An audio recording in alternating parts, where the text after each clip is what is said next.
Humans are not by nature nocturnal. We do not see well in the dark. Other eyes see better and make the night their own. This is their time, a time when fangs and powerful jaws serve better than a spear or rifle. A time when human intelligence is petrified by a more primal cunning. A time when an ancient enemy roars out its challenge, and the roar reverberates through the deepest caverns of the human psyche.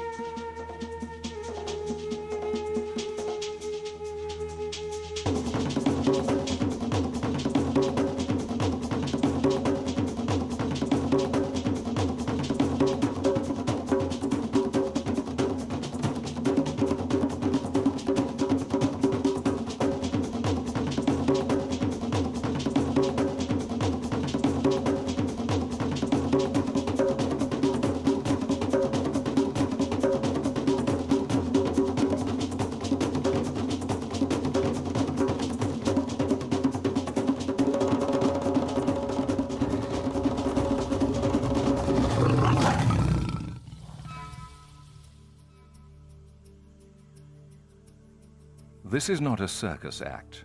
If safari operator Mike Penman panics and runs, he will be killed. The attack camera team has followed Mike to this wild arena to capture on film the ultimate test of our human ability to dominate lions, Africa's most charismatic man-eaters. Our journey began here at a fence that follows nothing more than a line ruled on a map by old colonial powers. The fence is hardly a Berlin Wall, yet it marks the border between a land of despair and a land, supposedly, of milk and honey. On one side is Mozambique, on the other, South Africa. After decades of brutal civil war, Mozambique is locked in the grip of grinding poverty. South Africa, on the other hand, is known as the America of Africa, a land of opportunity where the streets, if not exactly paved with gold, carry more than their fair share of luxury cars. Symbols of a lifestyle that Mozambicans also aspire to. This elusive dream draws desperate Mozambicans to the fence, where for many it is the beginning of a hideous nightmare.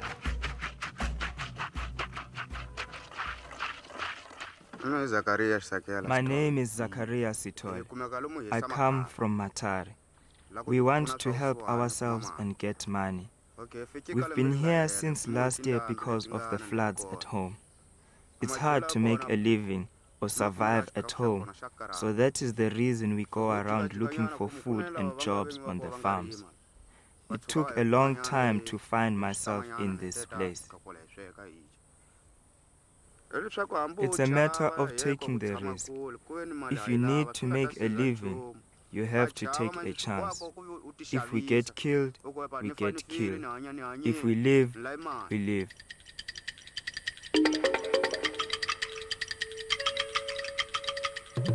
Zachariah and his companions don't have passports, let alone visas.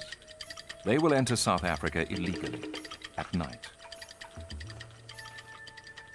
But it is not immigration officials, police or soldiers that make this border crossing so dangerous. On the other side of the fence lies South Africa's Kruger National Park, home to one of the largest lion populations in Africa.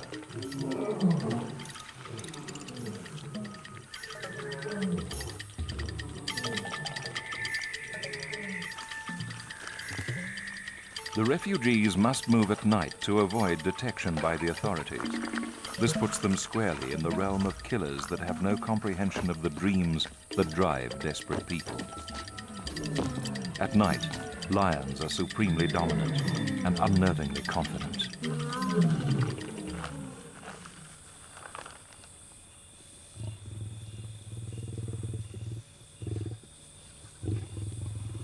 Lions favor the darkness because their remarkable senses give them the edge over their intended victims. They stalk in as close as possible before exploding into the chase. The tsessebe seems an easy victim, but even with the advantage of strength and cunning, lions only succeed in 1 of 10 hunts.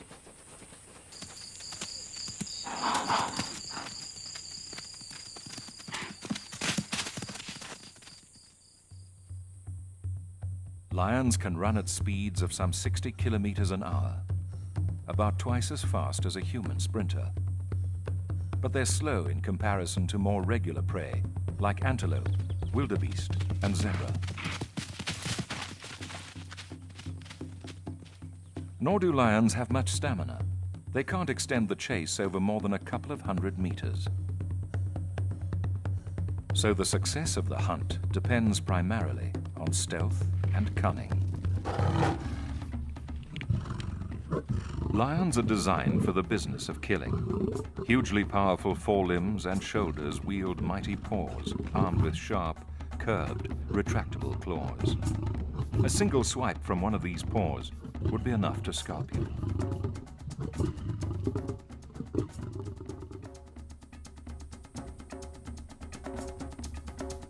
Lions are essentially wrestlers, and once the prey is subdued, the business of killing is attended to. Larger prey is killed by strangulation or suffocation. The lion clamps its jaw around the throat or mouth till the victim can no longer breathe. Smaller prey is simply overpowered and often eaten alive. Such are the dread fears that are carried into the night by the Mozambican border jumpers.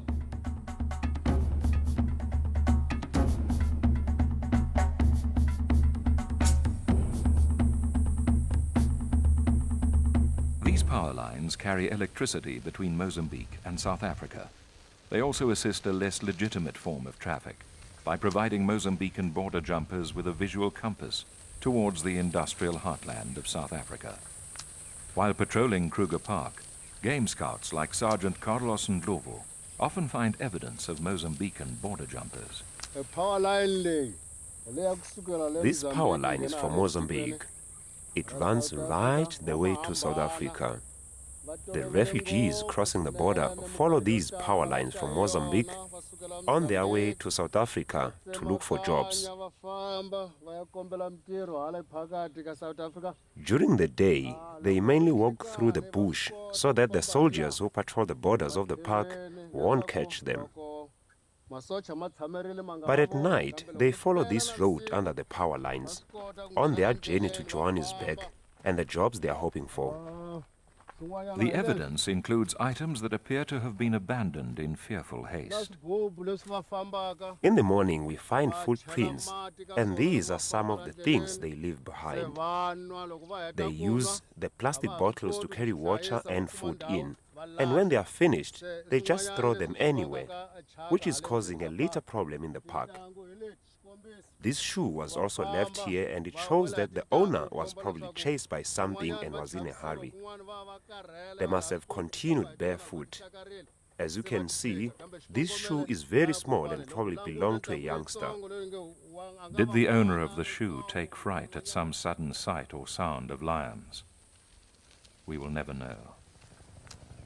Kruger Park is renowned for the science that guides its wildlife management programs. When the attack camera team arrived at the park, buffalo were being tranquilized and relocated. Tuberculosis from buffaloes had been spreading to the lions that preyed upon them.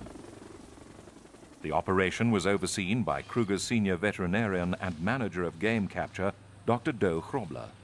We spoke to Dr. Grobler about lion attacks on Mozambique border jumpers. We found one person, and they were 5 the previous night, sitting under a tree with a nice big fire. And they were tired on their way to South Africa. And the next thing, there were 12 lions around them. And they made the fire bigger and, hurled some logs at the lions. And the lions just didn't care about the fire. And they took one guy out right next to the fire whilst they were still screaming and shouting there. And the other 4 went up the tree. And they finished the guy right underneath them there. And one of the lionesses went up the tree and pulled one guy down. And they finished him. She went up again. And so they finished 4 of the 5 guys.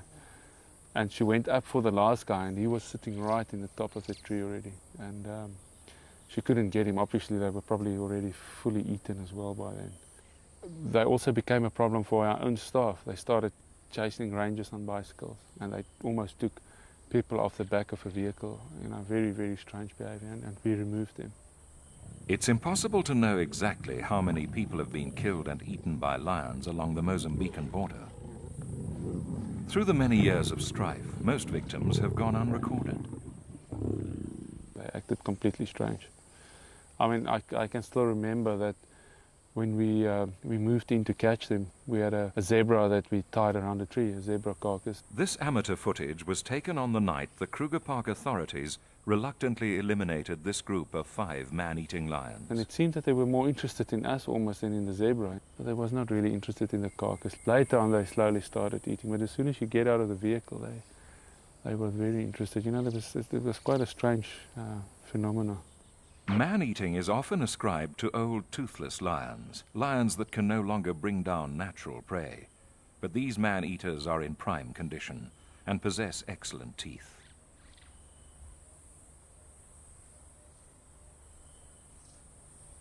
For humans, the killing of a lion brings mixed emotions. While the regal lion has become a powerful symbol in human history, the relationship has always been complex. When hominids first evolved on the African savanna, the lion was dominant, but intelligence and technology allowed the lion hunt to become a tradition in a ritual dominance over our most respected foe. In East African tribes, the rite of passage into manhood involves the death of a lion, and although horrific, this ritual is undertaken with great respect.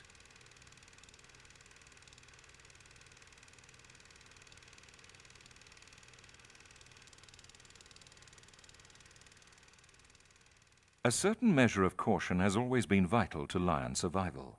Lion cubs are often left alone while their mothers are out hunting, and during this time, the cubs are vulnerable to any number of predators, and they hide at the first sign of danger. Shared membership of the big cat family doesn't make leopards friendly to lions. If a leopard finds unattended lion cubs, it will kill them. Lions, for their part, have no scruples about killing leopards or stealing whatever a leopard has caught. Leopards aren't big enough to fight lions on equal terms. They rarely weigh much more than 60 kilograms, which is about half the weight of a lioness and a third the weight of a male lion. The leopard's solution to theft by lions and other scavengers is to cache prey between high branches. Lions can also climb trees, but not as skillfully.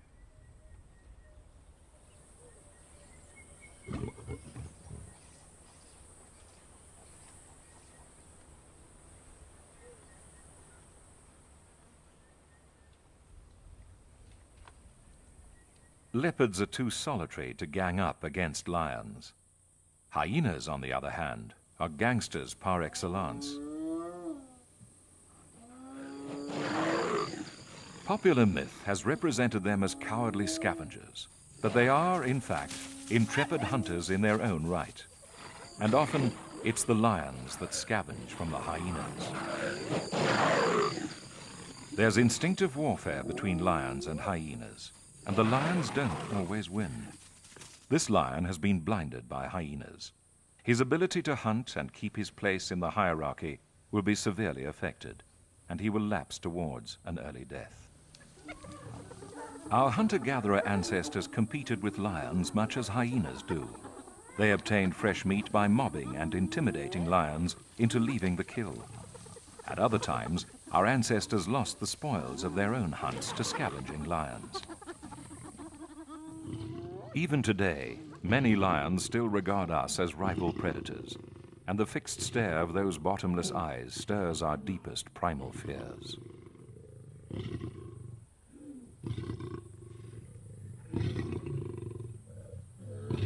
Given that most lions perceive humans as a threat rather than a prey species, why do some lions become man-eaters? What is the factor that switches us, in leonine perceptions, from a dangerous competitor to a desirable food item? Seeking answers, the attack team visited the home of the most notorious lions in recorded history, the man-eaters of Tsavo.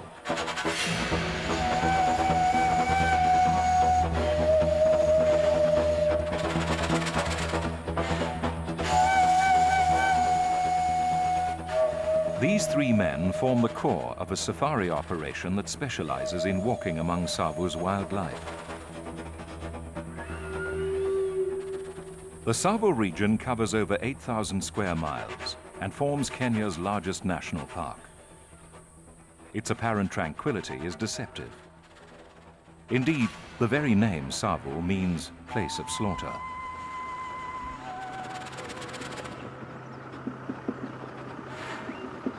Ian Allen, Clive Ward, and Mohammed Hamisi undertook to give the attack team a glimpse of the elusive descendants of Tsavo's original man-eaters.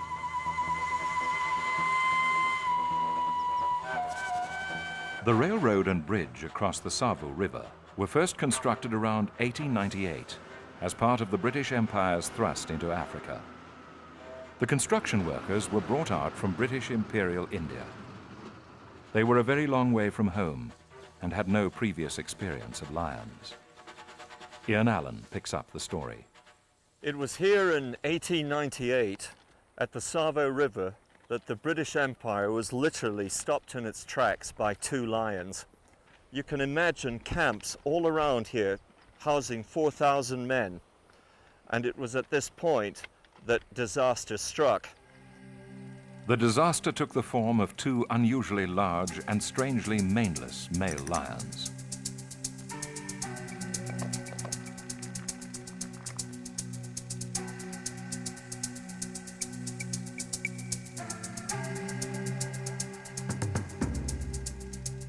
History inevitably links the lions to the head of the construction effort, British military engineer John H. Patterson. Patterson was an enthusiastic big game hunter, and while serving in India had shot tigers. But at Tsavo, his happy prospect of bagging a lion soon turned to horror. His personal servant was taken and devoured. Patterson wrote in his memoirs, "The ground all about was covered with blood, morsels of flesh and the larger bones. But the head was left intact, save for a couple of holes made by the lion's tusks. It was the most gruesome sight I'd ever seen. The horrified, staring eyes of the severed head seemed to watch me all the time, for I did not bury it, but took it back to camp for identification. I vowed then and there that I would spare no pains to rid the neighborhood of the brutes." Well, Patterson tried to second-guess these lions, but for some reason or another was unable to do it. The lions would hit a different camp every night.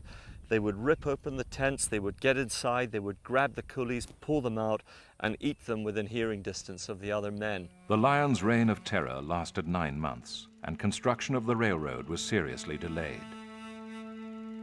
One of the man-eaters stalked Patterson himself. He fired repeatedly into the darkness and found next morning that he had killed his would-be killer. Dispatching the second man-eater proved even more nerve-wracking. Finally, he managed to track it to this gully, and more by luck, I think, than good judgment, the lion had a go at him while he was in a little makeshift platform, and he managed to get one very, very good bullet into it. For the next 20 minutes, this lion came at him, and each time it would inch forward, Patterson would get another shot into it. It would keep coming, he would get another shot into it, and finally, when it was peppered with bullets, it died some 5 feet from his feet. To describe Patterson's methods as successful would be inappropriate. Despite all his efforts, the 2 lions had managed to kill and eat some 140 construction workers.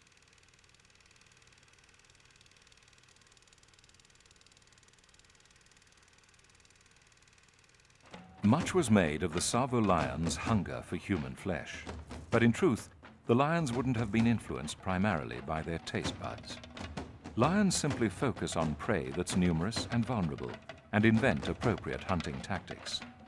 At Tsavo, that prey was humankind. Here it's impala flocking to a waterhole. One lioness waits behind an anthill and lets the impala head peacefully towards the water. The second lioness bides her time, then scares the impala into a headlong retreat. Trapped between the water, the reeds, and the second lioness, these impala must run directly towards the fatal anthill.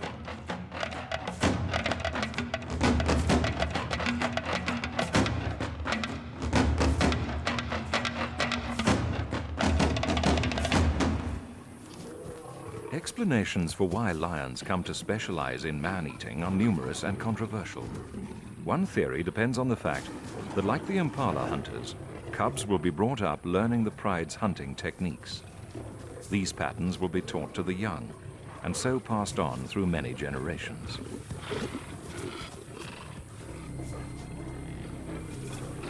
A pattern or culture of man-eating may have arisen among Savu's lions, because Savu lay on the old trading routes for ivory and slaves. The Arabs would move as far inland as what is present-day Uganda, and they would capture these men, and then they would use them to carry the ivory down to the coast. That would be a journey of 3 to 4 weeks. And usually by the time they were approaching Mombasa, 3 or 4 days out from the town, anyone who was in poor health or less than average physical specimen, they would just toss them out into the bush. So during that period, and we're talking of 300-400 years, the predators of this region around what is now the Savo River, which is the last significant water source before Mombasa, 3-day walk away, they all had a very, very strong craving for human flesh. This theory of man-eating does not hold true for the human predation along the border between Mozambique and South Africa. The border was never a trade route, but the lions here have without doubt killed even more people than the man-eaters of Savu. There is a simple explanation for both the Savu and Mozambican scenarios. When lions find a particular type of prey to be both vulnerable and abundant, they quickly learn to specialize and focus their skills and efforts on that prey type. Specialization in warthogs is one example of the phenomenon. Warthogs are the only sizable prey that retreat into burrows for the night. Some lion groups acquire the knack of digging warthogs out of their burrows, or waiting patiently for the warthog's emergence at dawn.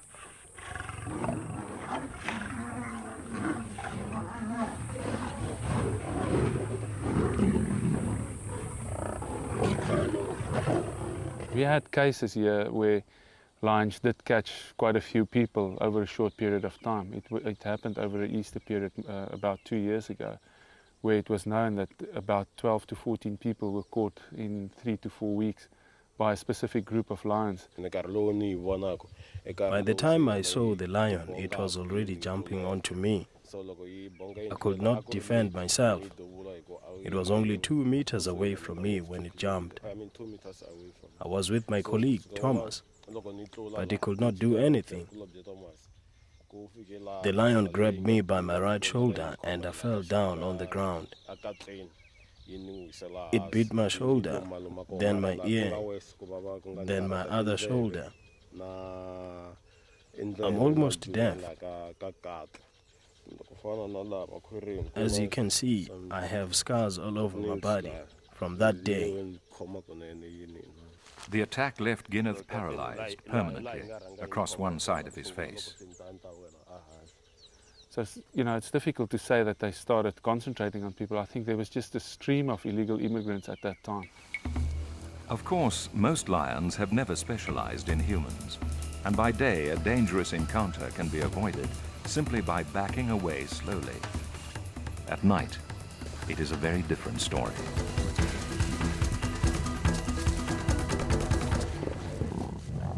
But there is a man whose sport, passion, madness, death wish, call it what you will, involves face-to-face interaction with unfamiliar wild lions. His name is Mike Penman. A huge inland lake that Botswana once was had a sump, the deepest point.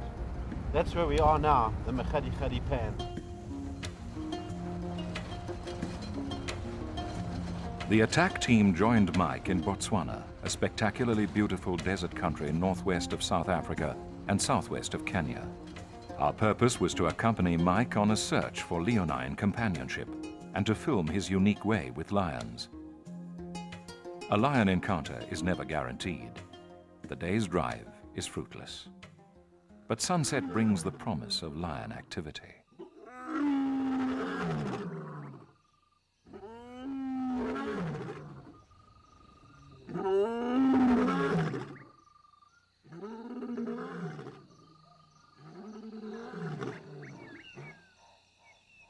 Mike doesn't interact with lions at night.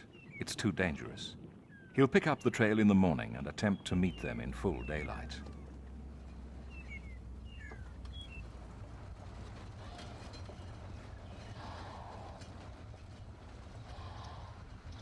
There's nothing like a herd of belligerent-looking elephants to get one's adrenaline pulsing.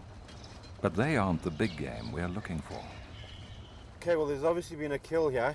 We can see the vultures up in the tree up ahead, which means normally that there's been a kill. We haven't seen anything at the moment, but may have killed whatever it is. And we're hoping it's lions. We've been on lion tracks the whole morning and suddenly noticed the vultures going down.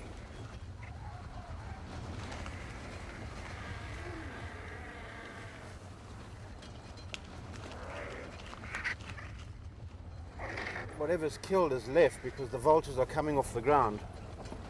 When vultures fly up off the ground, it means they've been brave enough to go down and investigate what the carcass is. There it is. Okay, I've got it. Looks like something fairly large.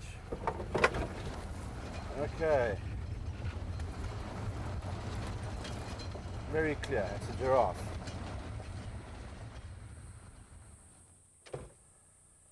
I'm going to get out and have a look. Keep your wits about you. There might still be some other lions around. It's never a good idea to approach an unfinished carcass without caution. Adult giraffes attain a daunting height and weight and are likely to defend themselves with powerful kicks, so it takes a determined group of lions to drag a giraffe down. Stay close.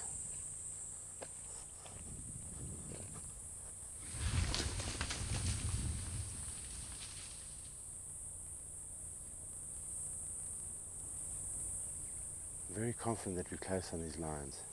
One thing that I'm not confident about is when you're tracking lions, you've got to take cognizance of the wind. We're very close. The tracks are heading this way. I'm walking straight towards the lions and the wind's not in my favor.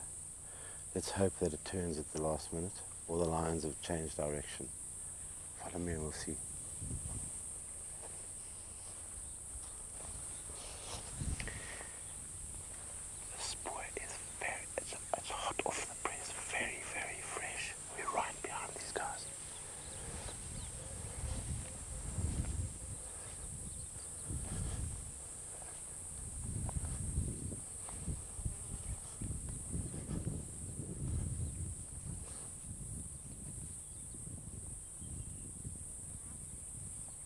A lion will usually see you before you see it, and the lone male is plainly in a cautious mood.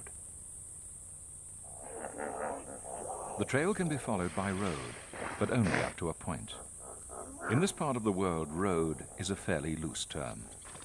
Early rains have turned a dusty dip into a swollen river.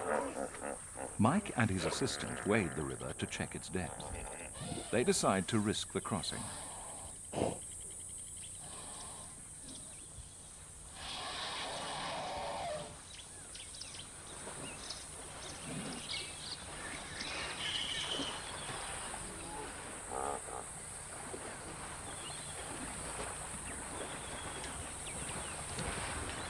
As the team prepares the vehicle for the deep water, an elephant decides to contend the crossing place. Aggressive elephants are no less dangerous than lions. If this elephant commits itself to a charge and catches Mike, it will stab him with its tusks, toss him, and finish him off by trampling his body flat. But elephants, again like lions, have a history of being hunted by humankind, and Mike is able to intimidate his challenger into retreating.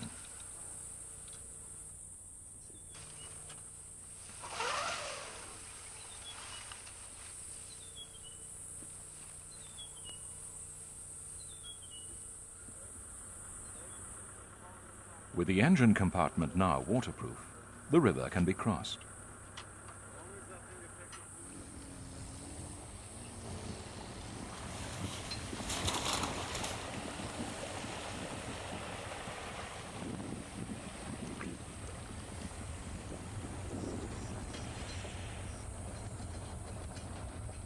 Botswana's lions are proving elusive, but Mike hasn't given up on our quest to film a primal confrontation. As they like to say in Africa, tomorrow is another day.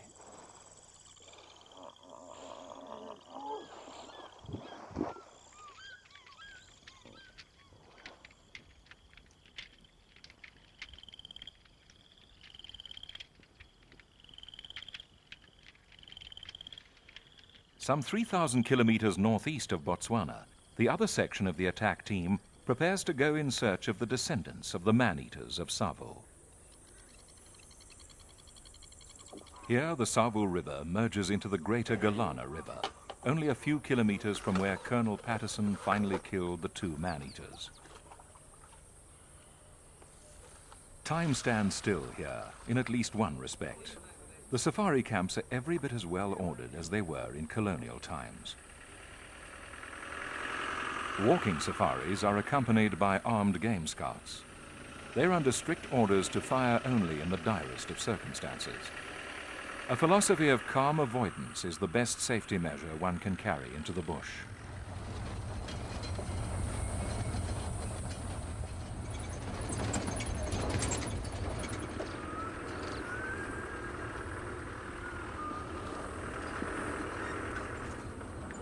Mohammed is Ian's chief tracker.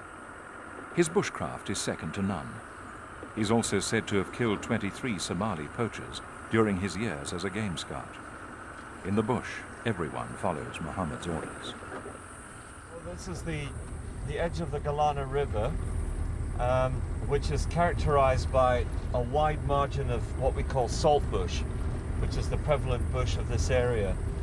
And that tends to be the home of just about all the main predators that live along this river: lions, leopard, and cheetah.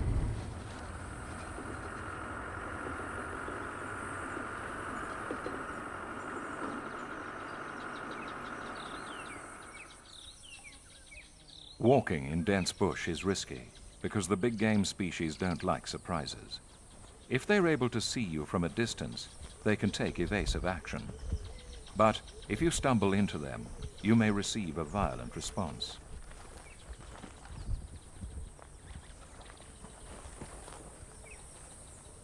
The hesitation is caused not by lions, but a hippopotamus. Mohammed takes command. Get back, let's get back. There are more people killed in this continent annually by hippo than any other animal.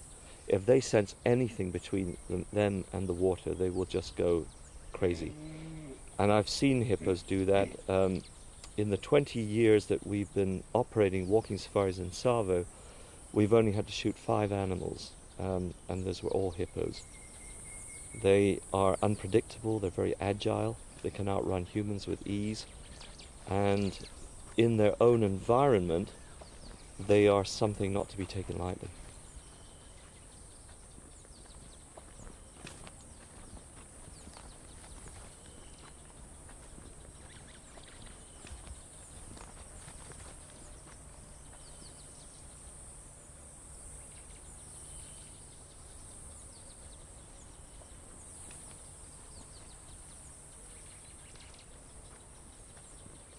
Today's walk hasn't yielded any sight of lions.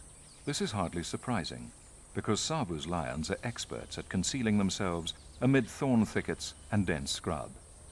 And, uncannily, they may have had a very close look at us. A lone elephant provides a last reassurance that we're in big game territory.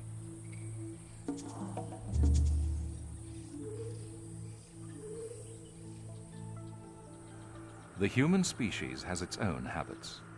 Homecoming at dusk is, for us, as primal a need as nocturnal outings are for lions.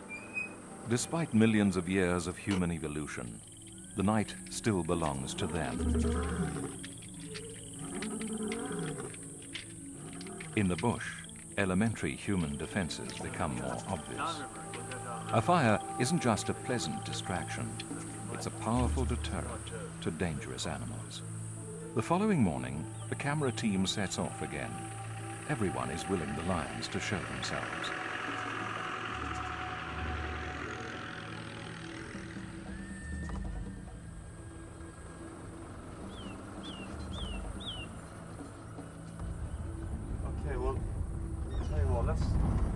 Go along the road further. Can you see the others up on the right there? No. Ikomingi. 1, 2, 3, 4, and it looks like they're hunting as well. We're rewarded at last with a glimpse of a typical Savu pride.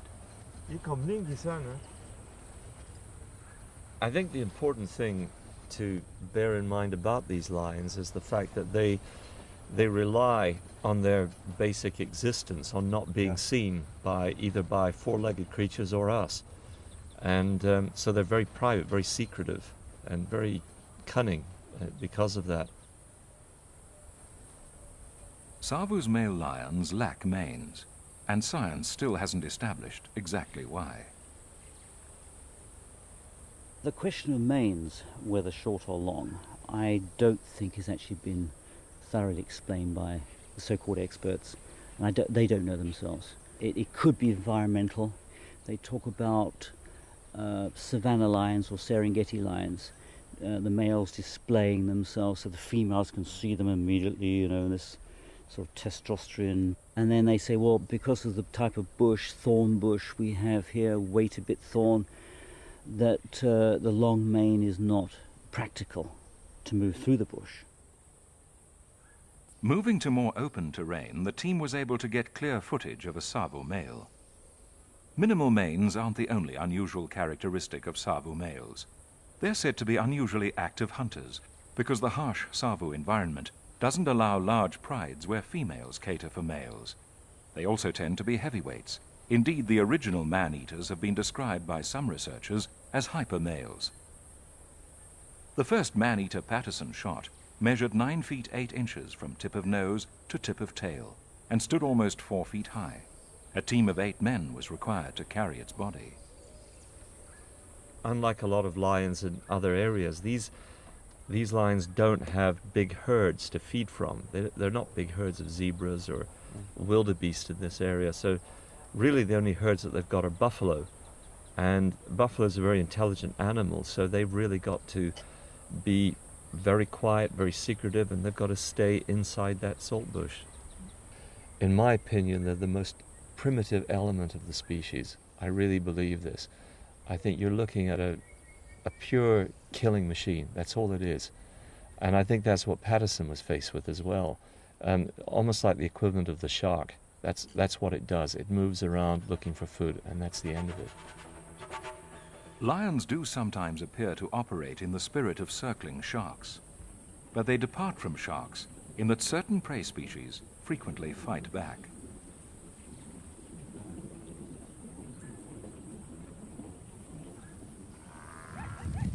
Adult buffalo weigh from 400 to 850 kilograms, at least twice as much as a large male lion. And their horns aren't just for display, they're lethal weapons. Come nightfall, the odds turn in the lion's favor. The lioness will fasten her jaws over the buffalo's mouth to stifle it, and thus prevent it from alerting the possibly vengeful herd.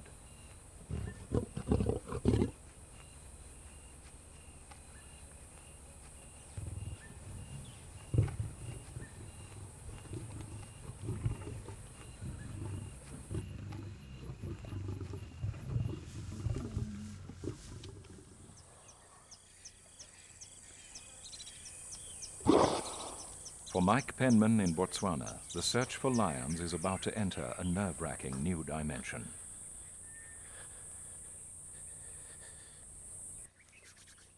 It's 5:30, early start, new day. We heard lions calling on both sides of the camp, that side and that side. So it gives me Hobson's choice. I have to check there first, check there. We're going to find these lions today.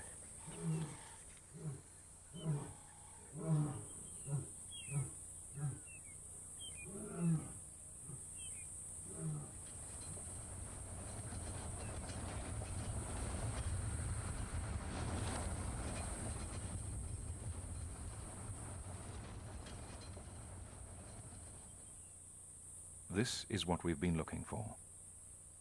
Okay, we've got both these lions pretty relaxed under the bush. They focused on me, definitely haven't gone to sleep. So what I'm going to do is sneak out this side of the car, keeping my body hidden behind the vehicle, Once I realize that they're completely relaxed with me outside the car, I'm going to get down on all fours and crawl towards them, and that should create some interest, and hopefully it's not too much interest. There's no written recipe on how to approach lions on all fours, so for you folks back at home, don't try this.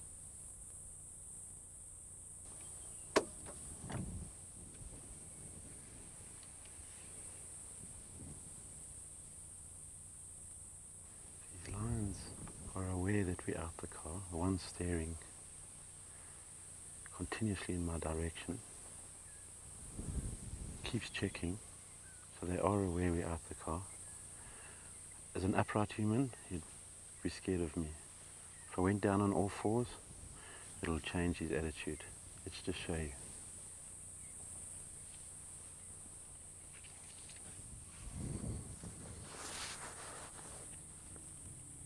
Okay, let's go.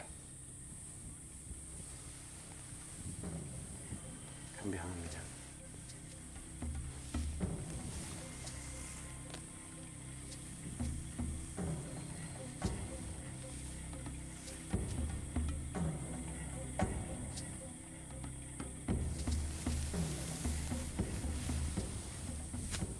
Straight towards him. I think he's going to probably scoot, so I'm going to crawl towards this bush in front of me.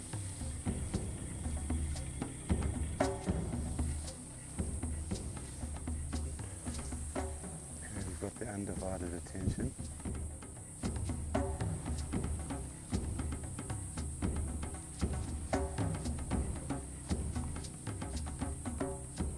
Lions have individual character. Mike will be meeting the more confident one.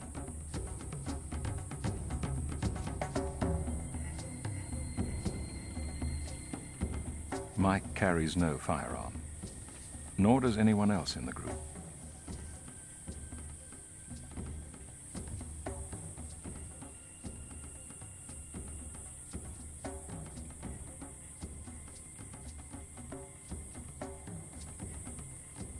If the lion rushes Mike now, he has absolutely no chance of making it back to the vehicle.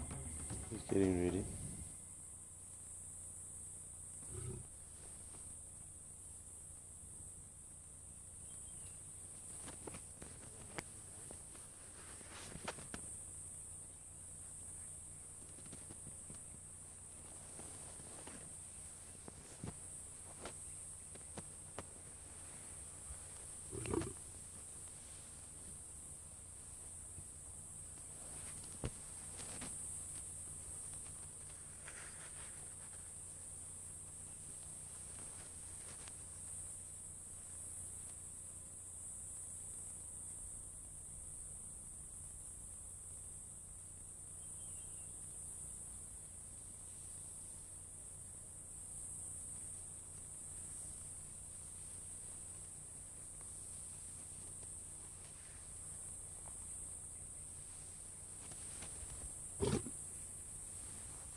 The slight lashing of the tail indicates sensitivity to a possible threat.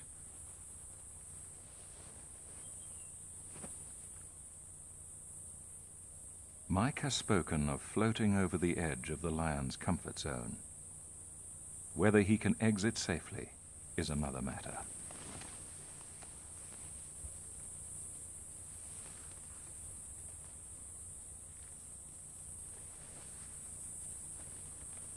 The second lion seems to be regaining its confidence. If it joins the proceedings, Mike's situation will become doubly precarious.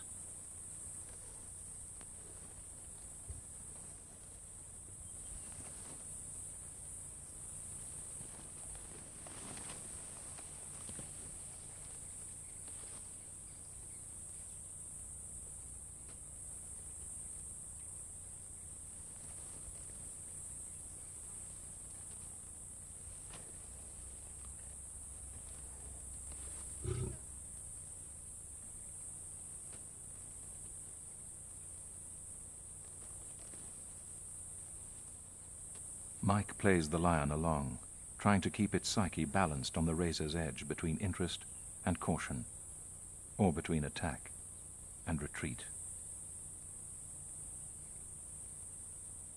By looking away from Mike, the lion avoids a direct staring match, and at the same time shows its teeth in profile. The pose is partly defensive, partly threatening.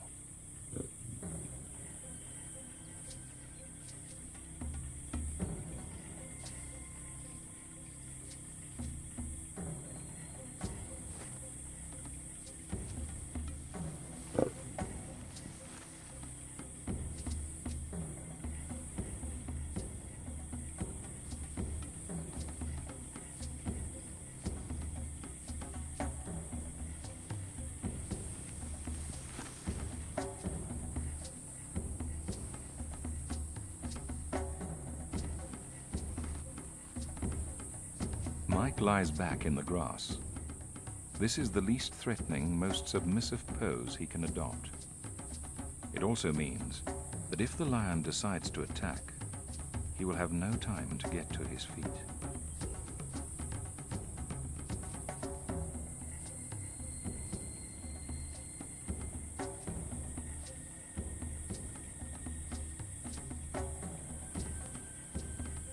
An exploratory jab with a paw could remove Mike's face.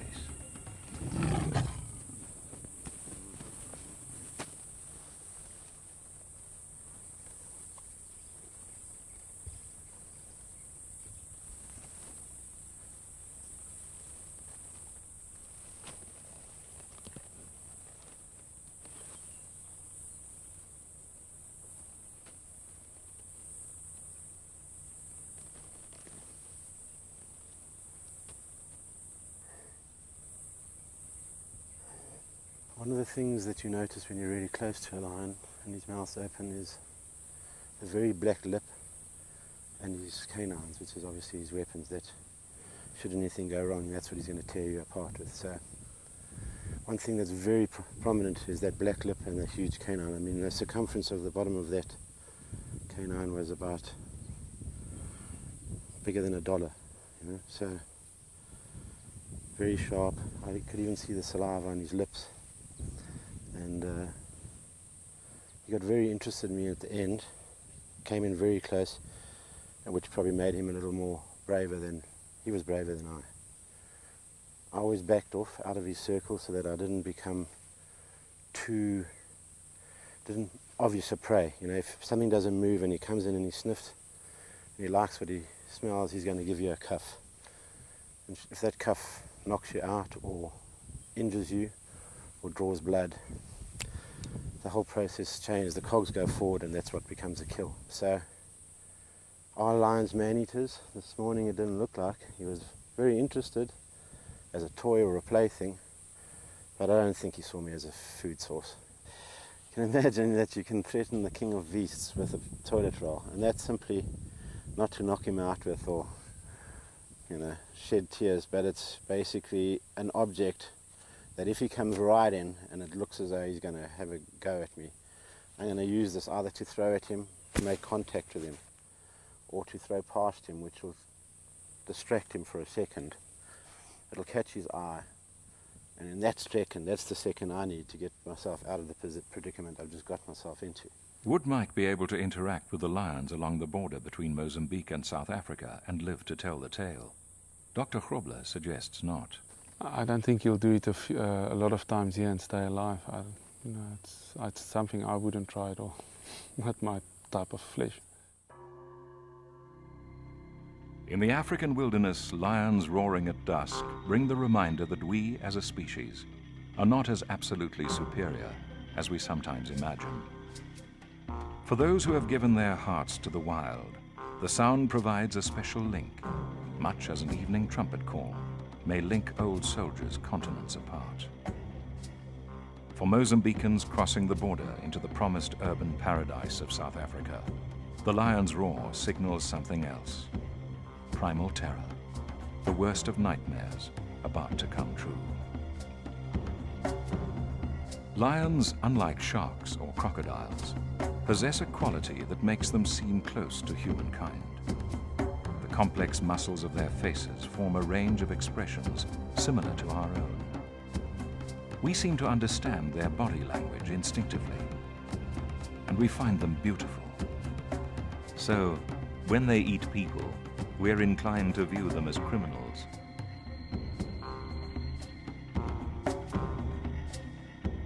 But we humans rely more on lions than they rely on us. For if lions were ever to disappear, a vital part of the human psyche would disappear along with them. Lions, of course, know none of this. They are simply themselves.